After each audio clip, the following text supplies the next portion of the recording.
প্রধান উপদেষ্টা ডক্টর মোহাম্মদ ইউনূসের কাছে প্রতিবেদন জমা দিয়েছে বিচার বিভাগ ও জনপ্রশাসন সংস্কার কমিশন।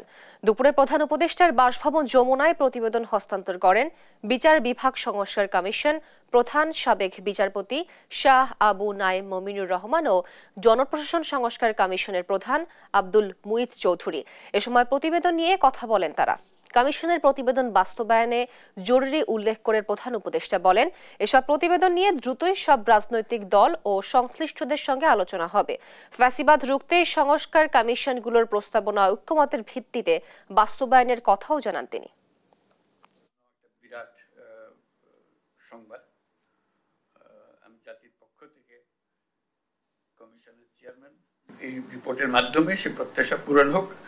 আপনাদের এই রিপোর্টটা আমরা এখন সংস্কার কমিশনের রিপোর্ট হিসেবে জনগণের হাতে দিয়ে দেব এবং রাজনৈতিক দলের হাতে দিয়ে দেব, সিভিল সোসাইটি অর্গানাইজেশনের কাছে দিয়ে দেব, যাতে করে তারা একমত হতে পারে যে এইগুলো করে ফেলা ভালো।